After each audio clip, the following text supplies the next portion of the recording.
శ్రీ శారదాంబాయి నమః. శ్రీ గురుభ్యో నమః.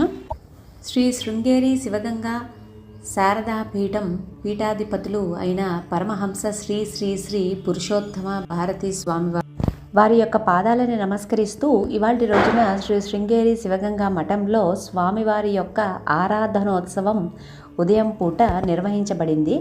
చాలా భక్తి శ్రద్ధలతో భక్తులందరూ విచ్చేసి ఈ ఆరాధనోత్సవంలో పాల్గొనడం జరిగింది. అలాగే సాయంత్రం జరిగిన సత్సంగము కార్యక్రమంలో చాలా భక్తిభావంతో భక్తులందరూ గురువుల యొక్క పూజ మరియు వారి యొక్క స్మరణ చేసి చాలా దివ్యమైన వాతావరణాన్ని చేకూర్చారు. అయితే మొన్నటిసారి శ్రీ శ్రీ శ్రీ పురుషోత్తమ భారతీ స్వామి వారి యొక్క తీసిన వీడియోలో వారి గురించి చెప్పినప్పుడు గురువుగారి పరంపరా జాబితాలో సంఖ్యకు సంబంధించిన చిన్న సవరణ ఇక్కడ చేయబడింది. అనగా ఆ వీడియోలో వారు 19వ పీఠాధిపత్యాన్ని అధిరోహించబడ్డారని చెప్పబడింది. కానీ వారు 18వ పీఠాధిపత్యాన్ని అధిరోహించి పిదప ఆ పీఠానికి ఉన్న గౌరవాన్ని ఇన్మడింపజేశారని ఇక్కడ చిన్న సవరణ చేయబడింది.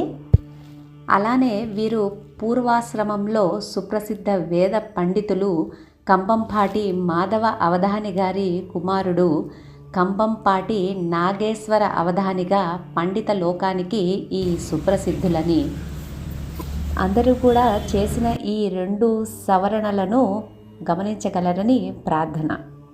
ఆ సమయంలో శృంగేరి స్వామి వారు నాగేశ్వర అవధాని అని చెప్పబడిన సన్యాసి పురుషోత్తమ భారతిగా ఆయన నామకరణం చేసి శివంతర స్వామి ఇది పురుషోత్తమ భారతి గారి పూర్వం శివగంగ వచ్చిన తర్వాత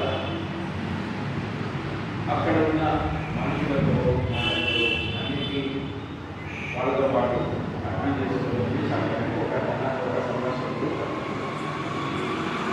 ఆ సమయంలో మన ఈ మఠానికి వచ్చింది హైదరాబాద్.